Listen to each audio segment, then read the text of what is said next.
How to paint sand and shells with watercolor. Winsor & Newton watercolor masking fluid and toothbrushes were used to make the sand. A soft and a stiff toothbrush was used to splatter different sizes of masking fluid. Let the masking fluid thoroughly dry. Sand color was then painted over the splatters. My current favorite sand color mixture is transparent yellow and potter's pink. Additional potter's pink was added for a darker mixture for the shadow areas. Potter's pink granulates and adds to the sandy texture. Some purple was also added to the mixture. While the paint was just damp, some paint was splattered. Let the paper dry and splatter some more masking fluid. Another layer of sand color was painted, keeping the colors darker around the shells and the bottom. Multiple layers of masking fluid and paint can be used to build up the sand. I've only used 2 in this painting. Darker paint is added around the shadow areas of the shells. Additional paint is splattered onto the sand. A masking fluid remover makes removing it a lot easier.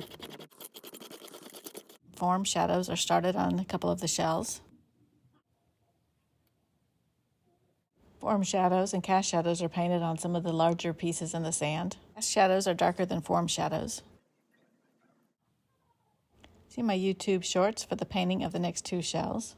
Form shadows have a soft edge. One way to achieve this is to pre-wet the shell. The form shadows and the shapes of the stripes are what gives the shells a 3D appearance.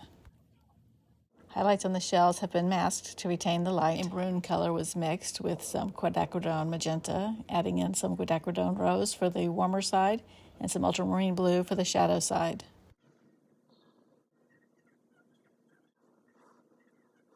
Stripes painted on just damp paper have a slightly fuzzy appearance.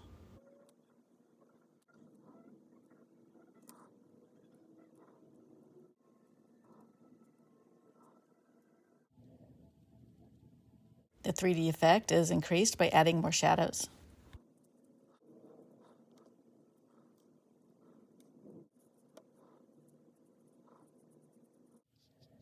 For variety, the stripes are painted on this shell first, and then the local color and shadow colors were added.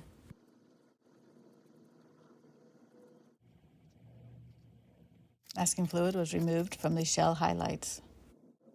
Some areas of the highlights are softened with a stiff nylon brush. Additional shadows were added because I couldn't help myself. A variety of colors for the shadows for added interest. Warm shadows are added to the shells that have blue sides, and cool shadow is added to the maroon shells.